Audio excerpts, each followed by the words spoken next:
What up? Hey, cheers. Ugh. At it again. You might have to change the camera just a little bit. Oh, yeah? No, we should be good. No, we should be good. Doesn't it like cut off the edges? I think they tried to say edges, but I think we'll fix it. Yeah, it'll fit, I think. Or just lean a little bit more. Yeah. I'm totally going to knock this mic off. Oh, just keep the mic away. All right, another You can't tell me episode. to not touch something, and then I'm going It's to true. touch You have it, a bad habit of touching things when you're not supposed to touch things. Yeah. So I don't why know if that's a give good, I don't know if you're in a relationship or not, but I don't know if that's a good thing or not. Well, Maybe you should keep your hands to yourself. it's right there. I just want to touch it. You're too fidgety. All right, Do this to me. All right. another episode. Here we go.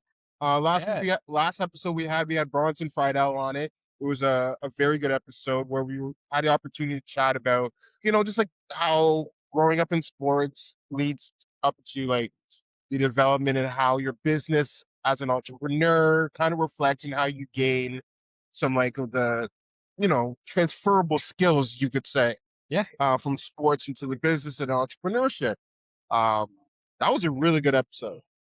Hey, I thought so. I mean, I ended up having a meeting with them last week after just to get some last minute RSPs in.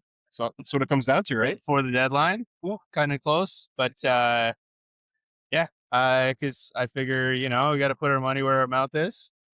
Might as well. And if we're having somebody on, we gotta own up to it. True. Now, on the theme of having guests, I think we should just continue this theme. Yeah, we've had some great guests. I think we're gonna have another one. And I think every time we have a guest on, we also get better. We do.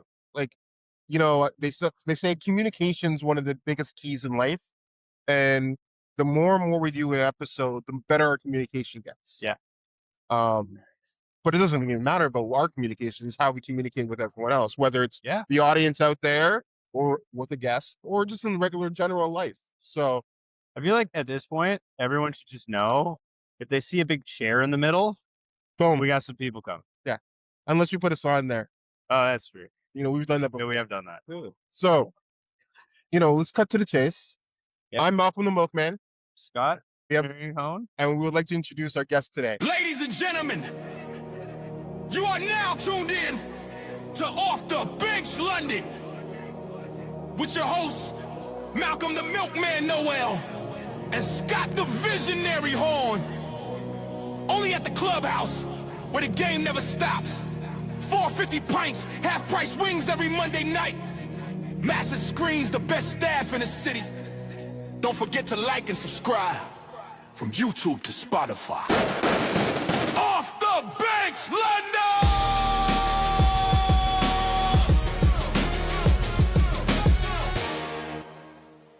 How you doing? I'm good. How Thanks are you? For joining. You get the tall seat. All right. I like it. Get to see over us. So who are you? Who am I? I'm Heather. I am a boxer. I am a referee and also a coach. Nice. And I'm happy to be here tonight. Thank you for asking me to come on over. I appreciate you taking the time to join us today. Just a, boxer, ref, and coach. Yes. Ooh, trifecta. I love it. Yes. Okay. Seeing this, we're learning.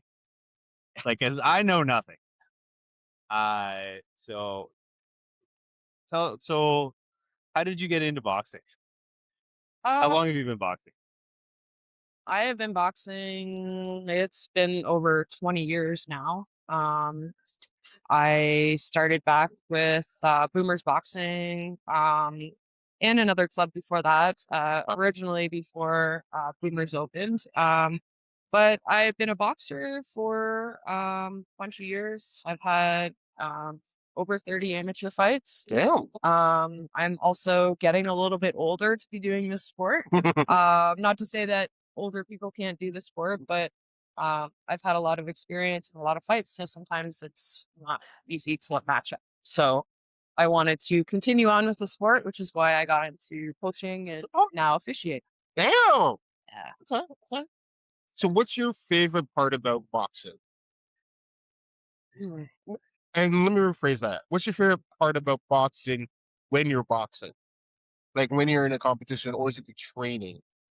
For me, it's the training. I mean, I love the fight game as well, but I really enjoy the training. Enjoy the people that I meet along the way. My partners in the gym, male and female. But for me, like I've built a pretty strong community with boxing's got it's pretty big for in London for It's women. huge now. Yes, Yeah, it's yes. huge. And we're getting bigger. So I would say like I have to do a huge shout out to Brett. I think if it wasn't for Brett kinda doing the fight to end homelessness, yes, the amateur world wouldn't be as big as it is today. He's he alone put so much awareness to boxing that absolutely. not only Boomers is growing, I can say other competitors. I may not actually say them right now. I can say one actually, MPT. Yeah, Another MPT. MPT is another great one. But then even the ones outside of the city, like Championship City, they've grown from what Brett has done, Mhm. in my personal opinion. Yes, Like absolutely. I wouldn't have gone into boxing if it wasn't for Brett. Which is all that like awareness, the publicity. Like I never would have gotten into this if it wasn't for you getting into it. Yeah. So it's the same thing. Yeah.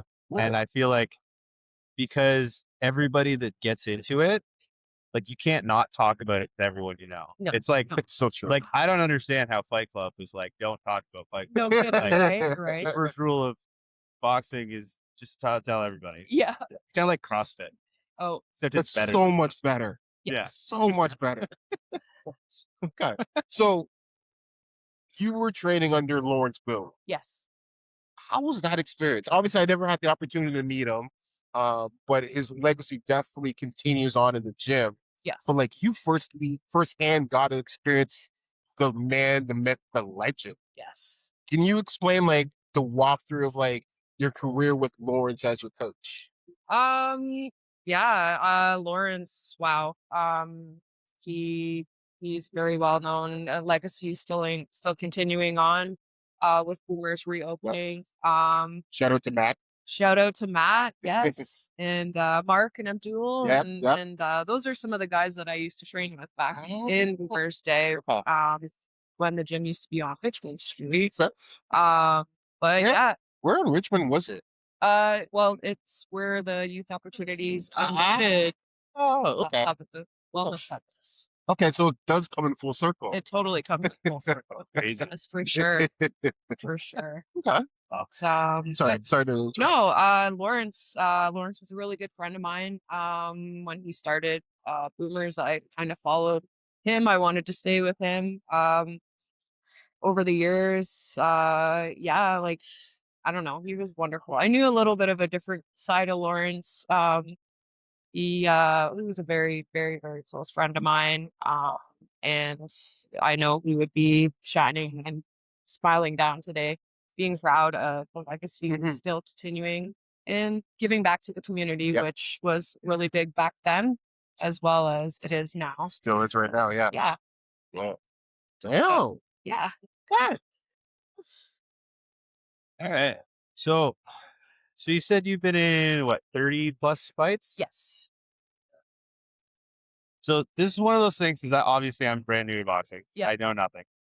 How do like divisions and everything work? Because like I know there's what is it, amateur, open, and then pro, or There's amateur and pro. amateur and So pro. amateur. Open is okay. Open is part of amateur. There's open class fighters and amateur. There's elite fighters. There's masters fighters, which is what I am because I'm now over 40, so I'm a senior citizen of boxing. But there's a masters division, there's a youth division, and then of course there's all the different weight divisions and Okay. the stuff that goes along with that. So yeah. because I know I've heard people talking about like once you have so many fights, you can go into the other division. Yes. Once you hit 11 fights, you are then classified as an open fighter. Okay. So you're a novice from 0 to 10 fights, and then on fight 11, you become an open fighter. Okay. So you would be fighting other open fighters along with the same weight Yeah. categories. That makes more sense because like Yeah. I feel like with every like most other sports, like if you end up playing against someone that is like a team that's way better than you, Yep. sure you lose. But like in boxing, losing has a lot more. It's like Losing is yeah, learning. yeah. Losing is learning boxing. But like Like, losing in boxing is a lot more like dangerous than oh, it is 100%. like losing in like ball hockey, like soccer, yep, whatever. yep. So just I think it's interesting how they classify everyone, because like I know even just at our gym, because we signed up to do an event and they're doing all these like trying to figure out all the different matchups, and obviously I don't know anything, but Malcolm's been in a few fights before. Yep. None of them have like made it the whole distance. Yes. You don't need to boast about me. I've seen your fight. Yeah. So they're having a hard time matching you up with people. Yeah. Because you have to find someone that's had the same rough amount of fights that can actually match up well. Yeah. And they're just going to be like a tomato can that you just pummel for 45 seconds. Hey, I didn't ask for this. He's paying me.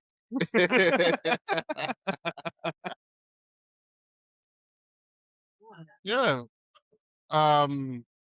So now you have 30 fights under your belt. Training with Morris Boom, had that experience. Then he took a hiatus, right? Off of boxing. Yes. Yeah. For kids. I have 2 kids Great. at home, so I stopped boxing for 8 years actually. Okay. And then I got back into it again. Okay. So did you get back into it when Fight Time started that, or what made you come back? Well, I had been wanting to come back, but I will say Fight to End definitely was key for me coming back as well. It was I wasn't around for the first Fight to End, but I started getting involved in the second one going forward. Okay.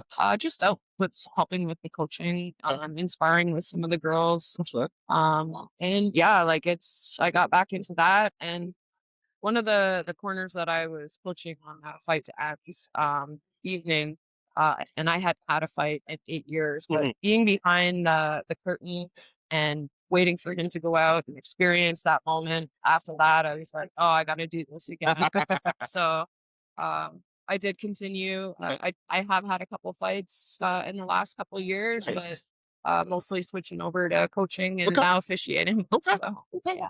What's your fight song? Do you have like a steady fight song, or do you change it? Oh, I change it. You change I it. change it. I change with the mood. Okay. I change with the mood. Okay. Yeah. So like, say if you're fighting this year, I don't know. So I won't do that because I don't know if you want to leave that as a surprise. What was your last fight song, and what was the reason for that fight song? I actually didn't get to pick my last fight song. No, I didn't get to pick my last fight song.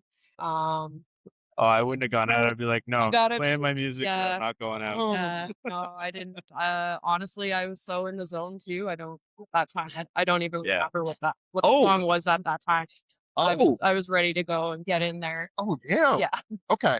Well, the last time you were able to choose your fight song, what was it? The last time I like Dimitri Vegas and like Mike. Okay. Yeah. Okay. So high energy. High energy. I need to get pumped up and get ready to go in when I'm in there. Okay. So obviously Scott hasn't had the opportunity to like have a fight song, but could you like explain still available for the fight song experience, like using it and then walking out to it? Yeah, choosing it there's always a song that we listen to when that gets you kind of pumped up. And when I do listen to my fight songs, it's one of the things that I actually incorporate in my workout routine is that I listen to that fight song on my way to the gym to go and train. Oh, it helps like, okay, there's the song, I'm getting in the mood, it's time to go. Yeah. No, I can see that. Yeah. Should probably pick a song now, eh? Yeah. You might want to do that. Yeah. Yeah. I don't like for me, like I'm like you, it changes with my mood. Yep. For the first fight, I had to go with like the Meek Mill's Nightmares and Dreams because I was scared, but like this was a great opportunity. I kind of like dreamt of like going into the ring and experiencing it. And I kind of felt like the Philadelphia Eagles going into the boxing ring, but obviously with the intention of winning. Yeah. Which the Eagles won their first one, so that was their kind of theme song going into that Super Bowl. And then last one, I picked Will Smith's redemption song because after his slap, he needed to redeem himself. Nice. And the second fight, I was hoping to redeem myself on being able to finish a fight, Yeah. but I don't make those decisions, and I just show up and do what I need to do. That's so like. So you're like, oh yeah, I really wanted to get a whole fight, but I just didn't. Like that. Come on. I'm not gonna lie, I trained really, really hard for that last Yeah. one. And it shows. Yeah.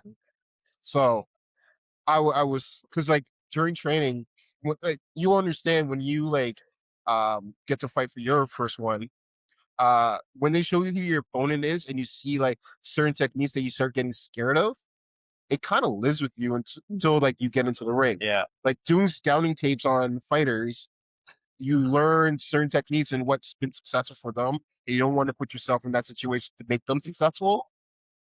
Those are your night notes. Well, see, I feel like it's different when you're fighting someone that has no fights. It's like I have no fights. I disagree because you see them sparring. Well, that's true. Yep. I guess because we're still at the same gym, but like, Yeah. It's gonna come out throughout the camp, I think. So I don't know. I'm excited for it. Now, we're talking from like the charity aspect, but for you, when you were fighting, do you always see tape on your opponent, or you just told? There is opportunity for me to see tape. Every fighter has a different fight game. Yep. I know for me, sometimes well, actually, I can share about my last fight that I was out at West Coast Wonder Woman. It's a big tournament out there, and I didn't know who I was fighting until I got there, and then I found out the day of that I was fighting. But I was like getting amped up and excited. And I was like, nah, I'm not gonna bother looking. And some people like to go and study and look. Me, I kind of like to just get in there and figure it out as I go along. But sometimes that can't always be the greatest. I did find out too at the end who I actually did fight, and it was the national champion of Calgary. Who had 72 fights. Yeah. So I think for me it was an honor to share the ring with her. But I know now that after the fact, if I would have looked her up, I would have been like, well, I would have been a little bit more scared. Yeah. I think because she was very, very much more experienced than I was. So but yeah, everybody's different. It's true. Yep. It's true. It's true. I know for me, it's like I don't want to spar my opponent. Yeah. And I know with the charity event, you can't necessarily control that. Unfortunately for me, both the opportunities that I had to box, I didn't have to spar my opponent. Mhm. And I think that was great. And also kind of ended me in some aspects because I saw what they did to other people. And I was just like, okay, I couldn't do that to them. So now I'm like getting worried. But yeah. Couldn't you? I was still learning. I was still trying to lose. So every sparring session I try to lose, right? To figure out what my game techniques, how my body's gonna react. And like I have a huge problem with trying to fight like a small person. Oh, okay. And I'm a tall guy. Most of my opponents are usually smaller. So I want to get in for the action. Yeah. And understanding distance is one of my biggest issues. Still is. But it's one of the things I'm always working on. So, Nice. Yeah, I find it interesting, like getting right into sparring because, like, I don't know, it's weird because you're up against them, and it's all just trying to gauge like how much effort everyone's putting in at that exact time. Yep. It's kind of it's interesting because you're like, do I go in and like be in a position where they can throw, or do you like, you know what I mean? I know exactly. Yeah, it's hard. Like, I don't know. I feel like it's hard to explain. Yeah. Just experience, go in and move around and just kind of, that's too what the coach is in the corner for, to help you out. Yeah. in between rounds, giving us some tips and stuff. So on that note, as a coach, what advice would you have? Have fun. Biggest thing is have fun in there. I can share from like uh the coach and boxer side. Being nervous for a fight is very normal. If you're not nervous, then I think if you're not nervous, you but don't care. yeah, along that. But yeah, it's just go in and have fun, and I promise you, once the bell goes off, you Yeah. will zone everything out. Everything will be zoned out. You won't hear the crowd. You'll just be in there with your opponent, moving around. Your coach will be yelling at you. That's good. I probably deserve to be yelled at. Yeah. Every time I'm boxing, I'm like, please yell at me. Yeah. It's like when you're doing the drills and they're like, people are just kind of like throwing punches, but like going over you. Yep. Like, no, if I don't move, actually hit me. Yep. Like, please. Yep. That I deserve. It will teach me to move. Oh, for sure. For sure. One of my questions though that I have for you is obviously boxing is hugely a man's sport, but there's a huge resurgence now in women getting into boxing, which is absolutely amazing because I think women are more technical and actually are better when it comes to boxing because it's not necessarily about, power, it's technique, Yes. right? And I think it's the truest form of boxing right now is women boxing right now. And it's from top level even to amateur. Yeah. Um, you being a coach, how are you seeing, two questions. How are you seeing women get into boxing? And then how are you seeing the confidence level of women in boxing after they've done a few sessions? Like, are they getting more confident in themselves? Not necessarily from a self-defense aspect, but just in like knowing their body in a sense.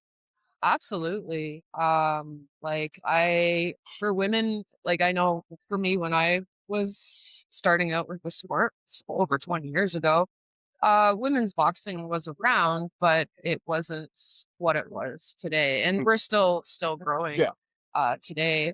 Boxing Ontario actually has we have female development camps where women all across like Ontario meet usually there's a host club that will meet and we'll spend like an afternoon. They're doing networking as well as drills and then having opportunities to spar with different females in different clubs from all over. But I don't know, the confidence definitely that's for me where I find one of the more exciting things with the coaching is it's like you see somebody who comes in and they can be, a little bit not necessarily skeptical, but a little bit skeptical, nervous, and then they just keep showing up. Just if you just keep showing up and over like little bouts of time, it's like, you see the confidence starting to rise. And one of the things that I really, really enjoy, like I like doing partner drills in my class.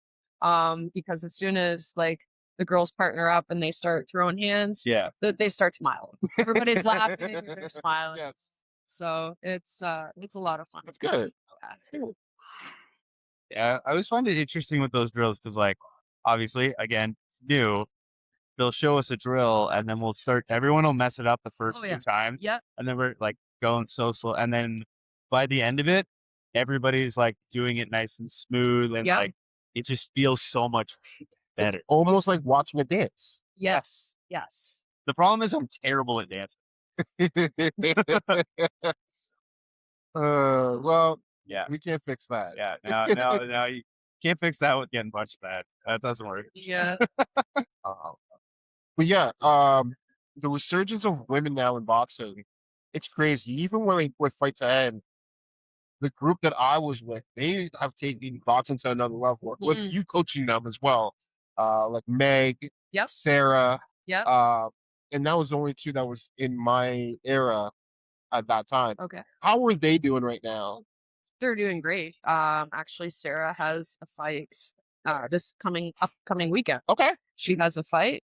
Meg, she's doing wonderful. She's been doing great. She's getting up there, getting closer to being an open class fighter.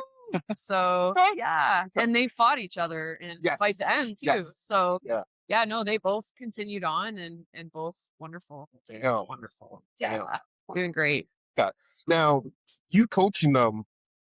How was that experience as a coach for you? Just like seeing them grow, like coming up with new techniques. Like, what are you looking for now as a coach to elevate their game? Is it are you trying to elevate it to like match your career or from your experience, or are you looking for like an actual game plan from an opponent to like help them get better? It would be like usually, I know with these girls that they more say study their opponent a little bit.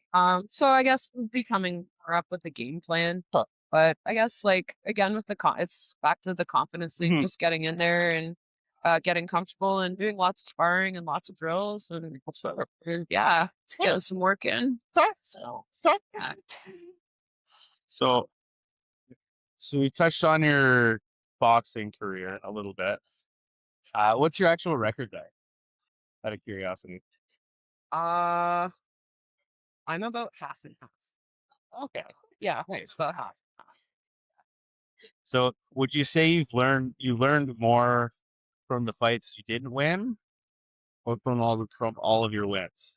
I learned just from all of Either way, it, from learn the from- learn the from- wins, the losses, the sparring, partner drills. Yeah.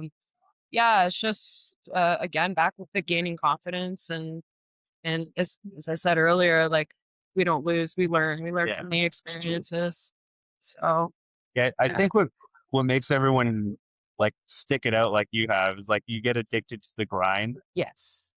It's like that's what keeps you going. You're like, no, once training becomes fun, you're Yep. like, I just want to keep going. and Mhm. train. Yes. Absolutely. It doesn't feel like a chore. Like No, not at all. it's like a lot of times people will go to the gym and they just feel like they have to go to like I just mean like the regular gym. Like they go because I have to. Yep. But then when you're doing this, so like it's a full body workout and you're going because you want to. Yes. And I know myself, I find like just going to the gym could be kind of monotonous, Yep. boring. But then when you're going boxing, everyone else is there. Because like I grew up doing like all the team sports. So Yep. like you can't be the slacker on the team. Yes. Yes. And like if you're dogging it, everyone else will just keep bothering you. And then Oh, you're like, yeah. okay, no, I can't. I Yep. actually have to do this. Yep.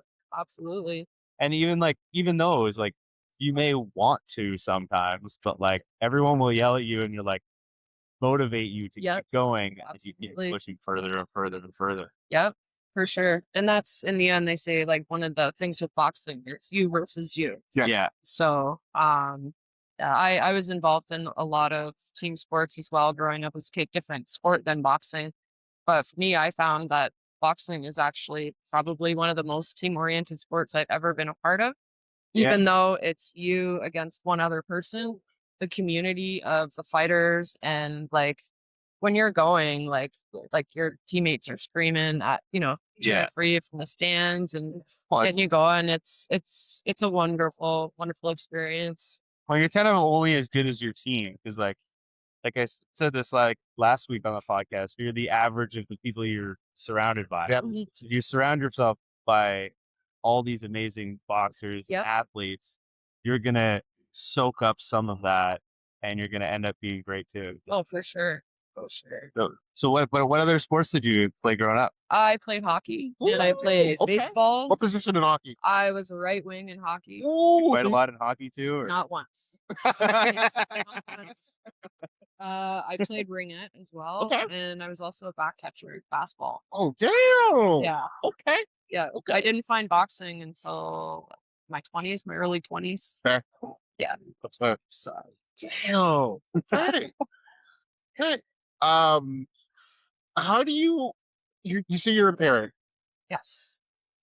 Do you use any of like your coaching or your skills that you learned in boxing and how you play for kids now?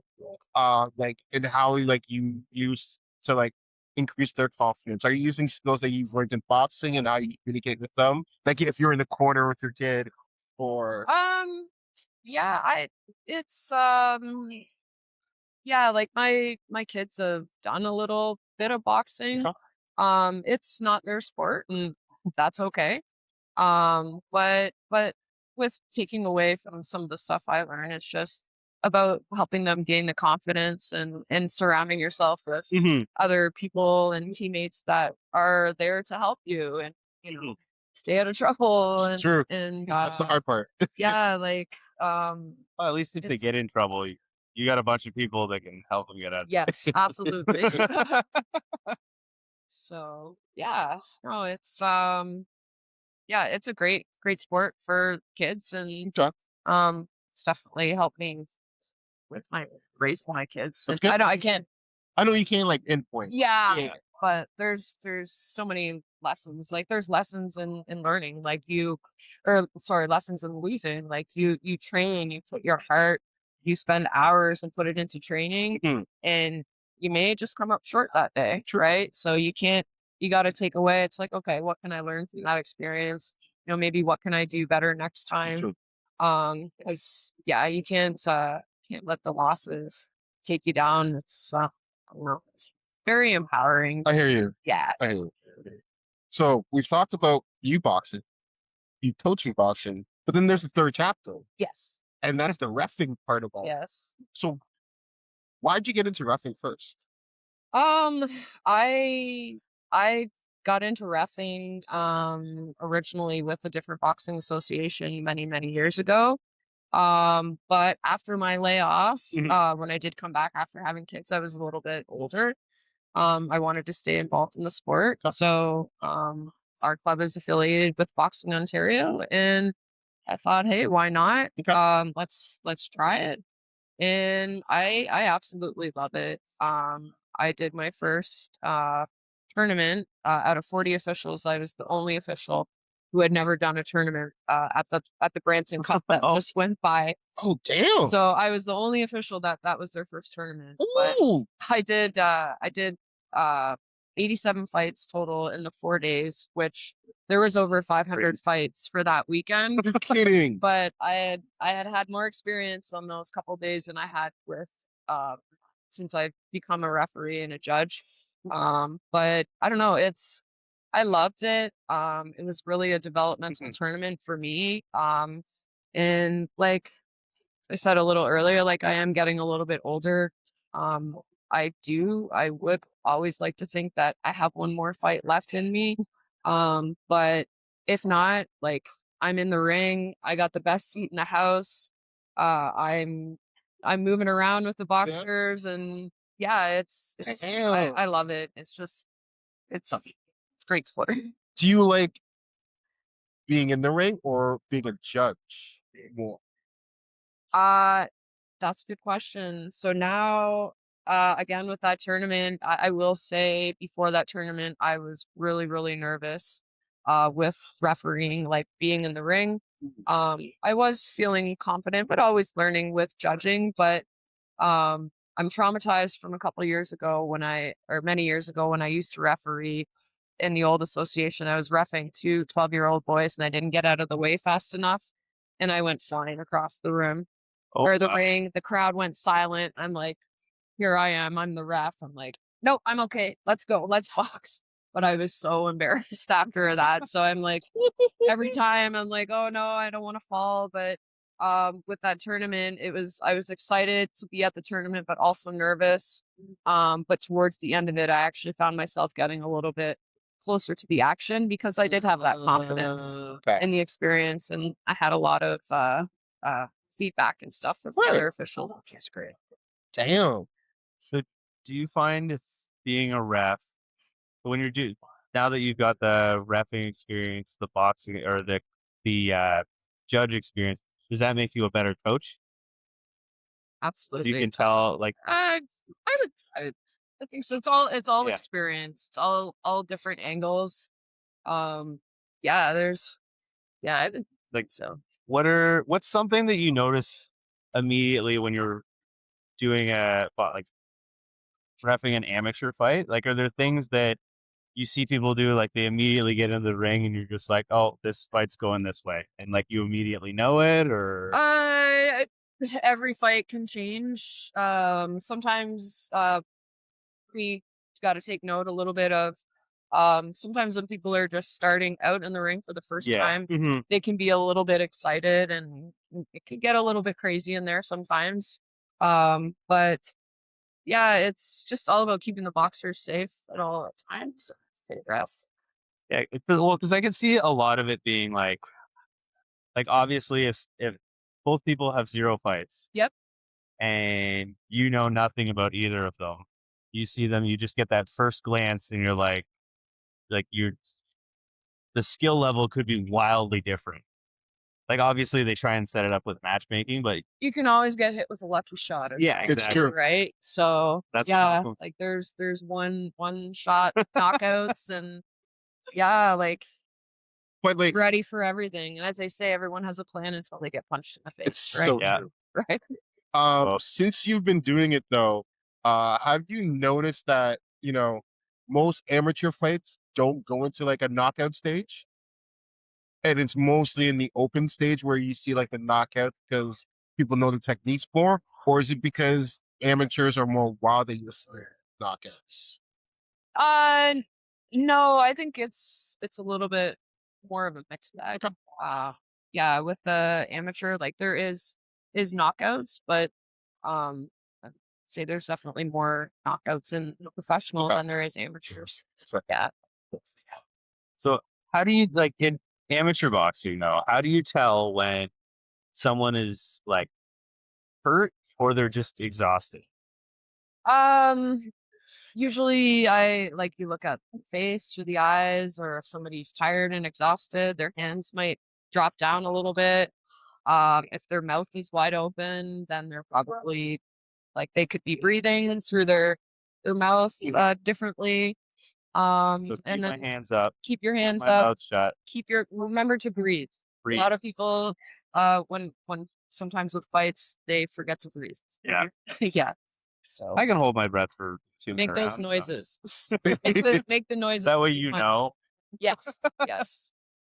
I So, It's interesting to see hear your perspective because obviously a lot of the fights don't go all the way. So being a judge, you know exactly what you're looking for. Do you pay more attention to the power and damage people are trying to do, or is it more just the contact? Or... there's a couple different scoring criterias there are in boxing.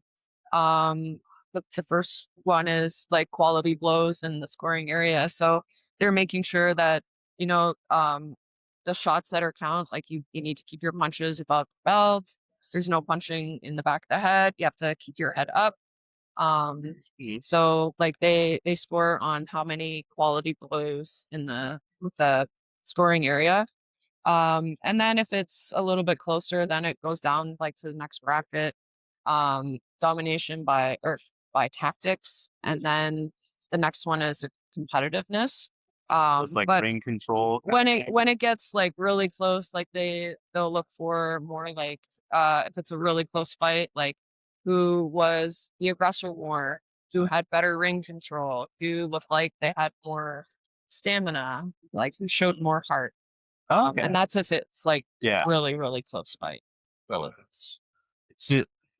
Yeah, because I know obviously I have my first fight coming up, so I'm I want to get all that insight onto that, Yep. so I know what to pay attention to. Because obviously I can see it going all the way, Yeah. and if it goes all the way, you want to make sure you're looking good at the judges. Absolutely. well, go ahead. I was gonna say one of the other really big things is to make sure that you're connecting with the whole fist of your glove. Like sometimes people can if Oh they yeah, this is a slapping call, so sometimes people will come in, they may not get the hook fully, and like they'll kind of slap with the side of yeah, part of their hand. Those don't count. They're not supposed to count.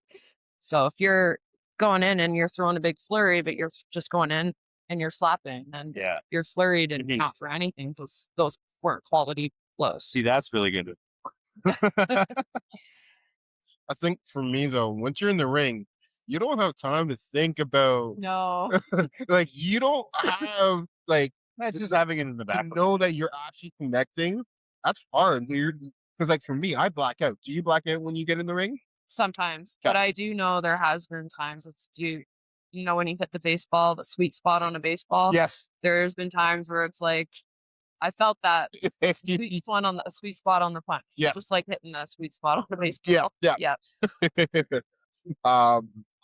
So as we're talking about, do you get any points for blocking? You don't get points. The other person doesn't get points Okay. because you're blocking them.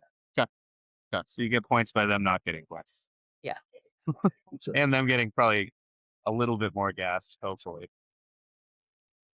Like, I could see a lot of people punching themselves out, Yeah, like especially in like the for the first couple. Yeah, it again like it's you gain that part with experience. It's Yeah. just learning, and it also goes with the pre-fight, like how you prepare yourself before the game mentally. Yeah. If you want to try and even though it's an amped up experience, you want to try and remain calm and Yeah. kind of move. So because of all of your experience with like boxing, coaching, refereeing, do you find you handle stress really well? I like to think I handle stress pretty well. Because I feel like you're just constantly in stressful situations. Whether it's like you're worried about yourself or you're worried about the person you're coaching or the people in front of you that you might have to save somebody. No, I don't know. I notice like my startle response is pretty good. Like I noticed that with my dog. I'm walking my dog and he'll try and take off and I'm just like, oh okay, like we're going this way now. I don't yeah. I don't know. Interesting. So lost the train of thought there. You know, Sorry, I threw you off. now we're talking about dogs. What kind of dog do you have? A poodle. Ooh, Name's Sully. yeah, I love it. And he looked like a little Rottweiler when he was a puppy. He's black and he's got big brown eyebrows. Yes. He's so The- cute. The eyebrows are the best. Yes, they are. Ah, so cute. So back to boxing now. Now that I remember what I was talking about, have you ever found times where you thought about stopping something, like thought about a stoppage and then let it go a little bit further, and then it ended up being the right call, or you end up thinking about it later on? Because like I've seen a lot of like UFC or like pro boxing where they'll let things go a lot longer than you'd think.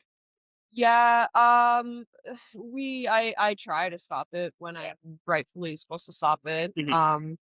I as is like the aim is like to keep the boxer safe. Yeah. So if we see the signs or if somebody gets hit with a good shot or takes a couple good shots and doesn't return anything, then they usually give them an 8 count just to be like, okay, we'll give them a little break, I'll see how we're going with that. What is it? Uh, 2 8 counts in a round? It's if it's 2 8 counts in a round, 3 in a fight. But Okay. it's also different Well, yeah, for categories as well. Yeah.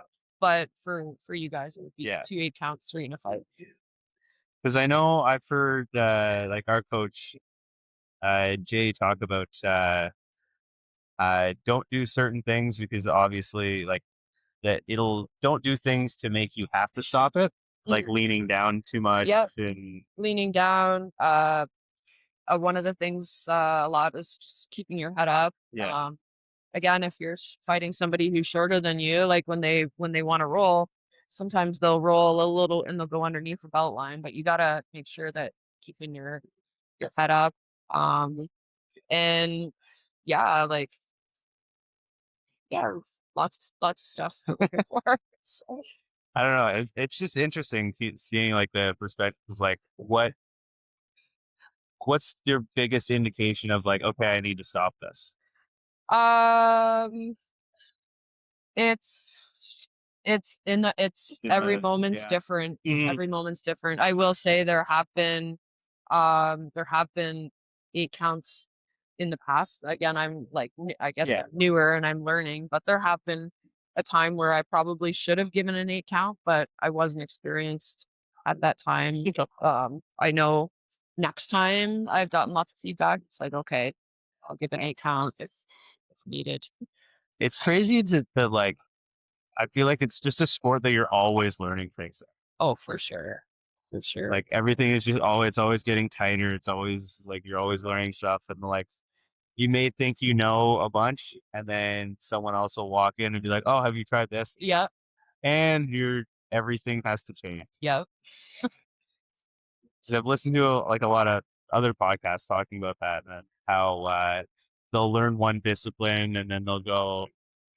And then I started doing kickboxing, and then I had to learn a completely different Yeah. of that. Different stances and And then you start doing Muay Thai. Muay Thai. Yeah. Yep. It's crazy the difference. Like, obviously, everyone thinks that what they've learned is best Yes. Yep. until they go into someone else's gym, and Yep. Sure. it's not.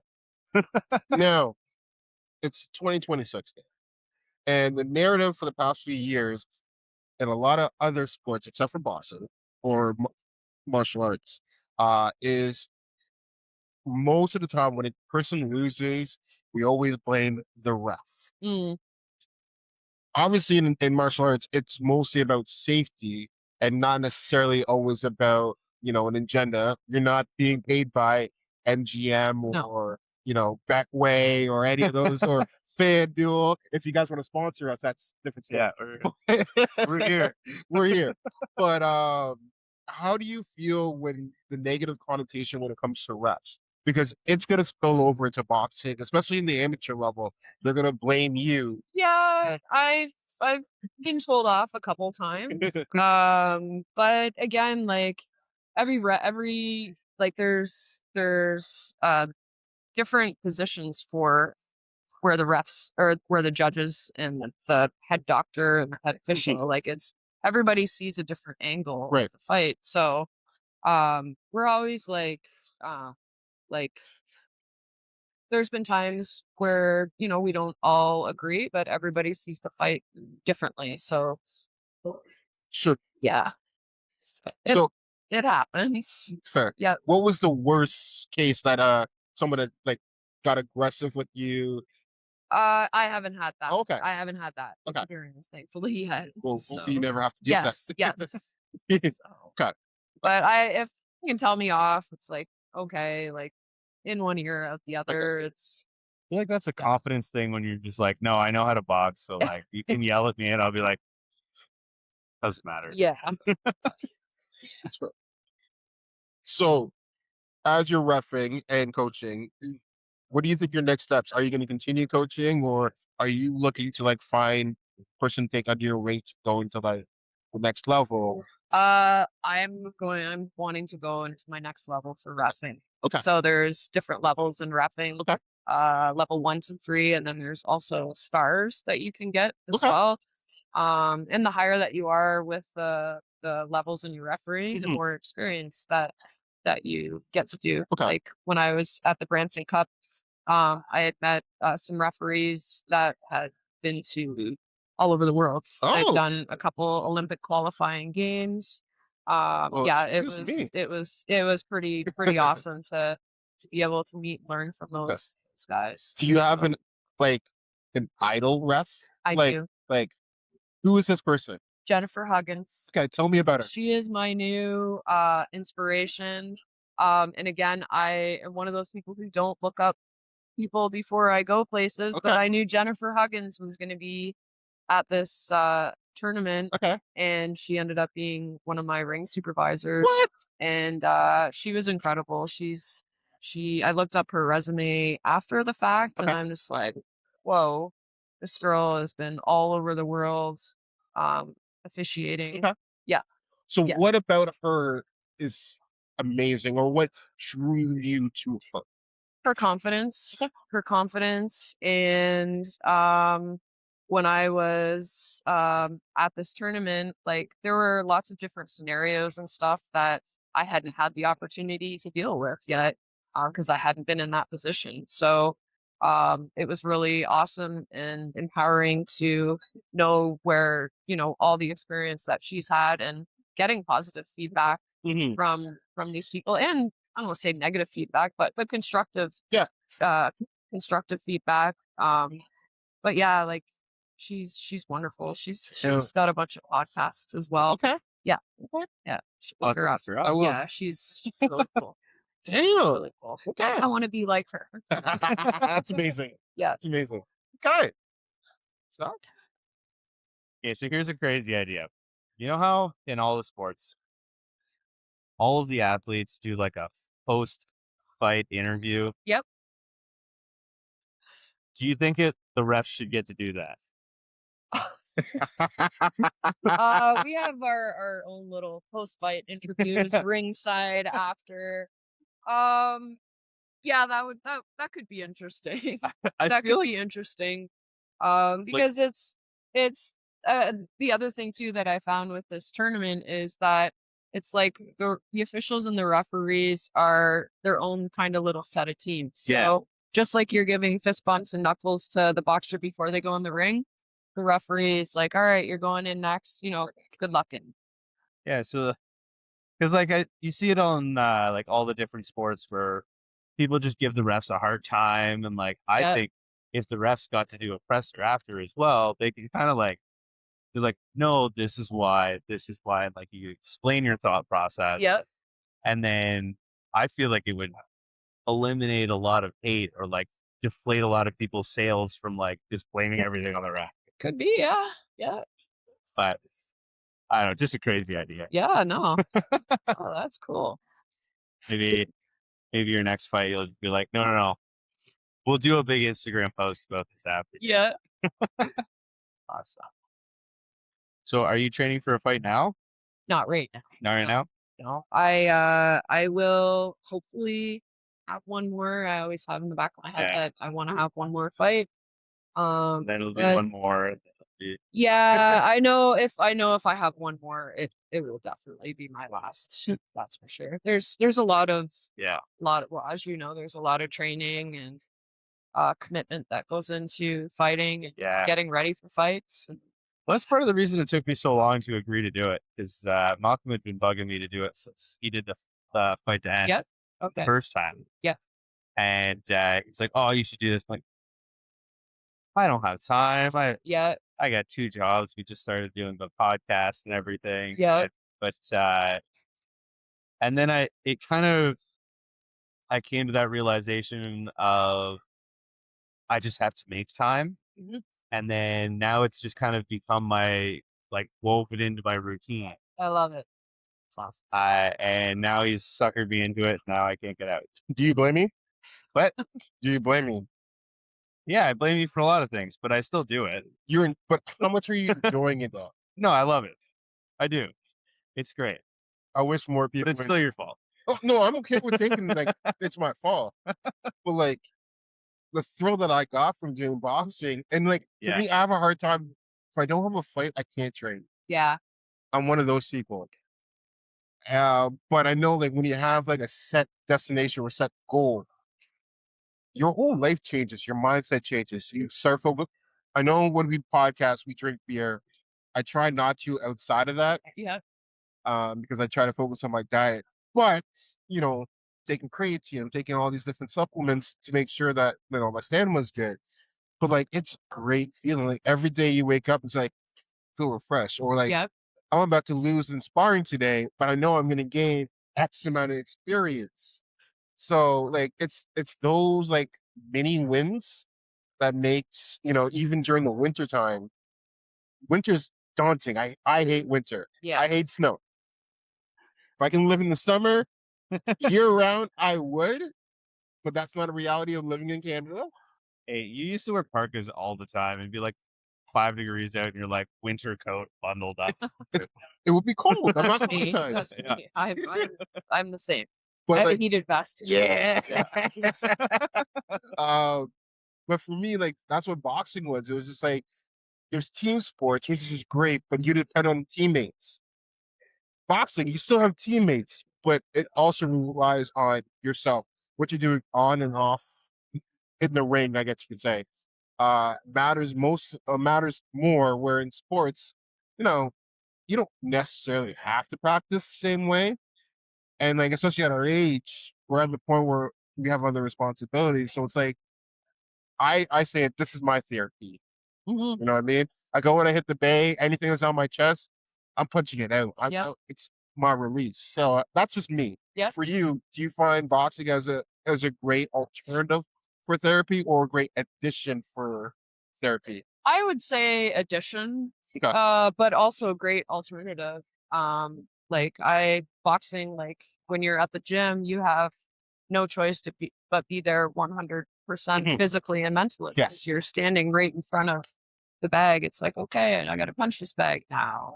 Yeah. So you're there physically and mentally. Mhm. It's I almost feel like it's spiritual too. yes. You know, when you hear like how you connect and like Yep. your body's talking to you and everything you do. Mine just And tells me to stop. But then and then You're at dying. Boomers, Don't do it. I have a question for you because I know this is like a tradition. When you're coaching, how mean are you? I'm not mean. Oh, so you don't I'm make not a mean one. so you don't make burpees. Oh, oh, you think that's mean? Well, Okay, then I guess I'm a little bit mean. I'm a little bit mean. But after I dislocated my shoulder, I'm very scared of doing burpees. yes. But the first time we were doing boxing, it was like, oh my God, I hate burpees. Yeah. And especially with Abdul, when he'll be like, count down from 10, 9, 8, Yep. 7, 6, 5, 4, 3, 2, 2, Yeah. 2, 2. And he keeps doing that for 5 minutes. It's like, how long is this 2? Yeah. Oh yeah. But okay, so when you're coaching, are you doing the exact same thing? Like I know it's beneficial, but it's like that your type of technique on how you coach? Yeah, I when I'm coaching and I'm teaching, it's just I like the ladies to have fun, Mhm. move around, gain the confidence. Yeah. It's about community. Yep. Yeah, like we do a lot of burpees and a lot of push-ups and I'm okay with that. yeah, jumping jacks, Fair. Russian twists. Fair. We do lots of that calisthenic stuff. I wish I could get better at skipping though, but I just gotta keep doing it. But I'm a big boy, so Yeah. like the weight transfer You isn't get the same. strapped in the back of the arm with Yeah. rope. Or the ropes are not big enough Yeah. to like go actually around. And Yeah. when you're taller, that rotation is a lot longer than everyone else. Yeah. So Just gotta swing it faster. I don't know. yeah, but if you swing it too fast, then you go off rope. Yeah. You would know. You can't dance. Yeah, I can probably skip better than you though. Probably. You're also lighter. Oh, all right, yeah. So one thing I would ask though is like, and especially for the audience, what would you say with your whole 3 chapters of boxing is for someone who wants to get into boxing and with all the experience that you have, what would you like to tell someone who's like kind of itching to get into boxing, but I don't know if I want to? Just try it out. Like just say try it out. And you know what? Like you were saying earlier, sometimes it's like some days you don't wanna show up or just try it out and you might surprise the heck out of yourself. You might have a lot of fun. Or not you might, you will have. Yeah, You will have a lot of fun. I just think it's cool that like it's such an equalizer. Like so you go to the gym and everybody is coming from what different walks of Yep. life, different situations, but everybody is doing the same thing. Yes. And all you have is your gloves. Yep. That's it.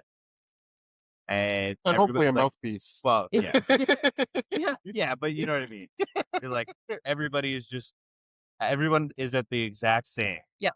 So there's nobody that's like, oh, I come from this, I'm better. Yep. We're doing the exact same thing.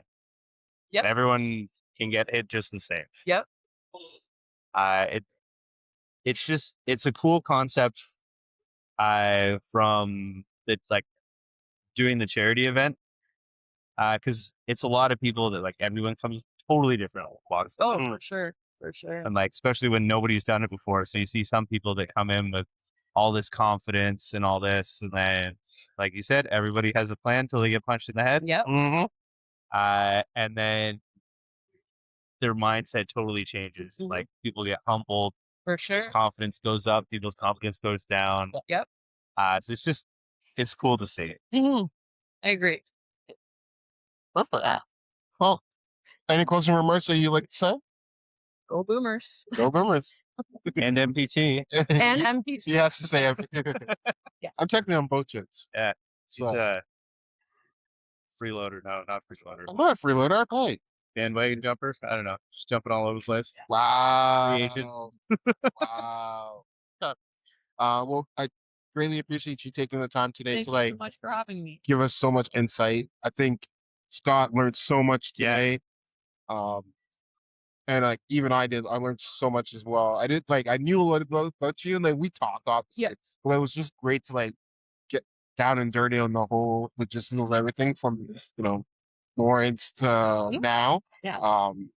So I'm looking forward to seeing you rough again. Thank you.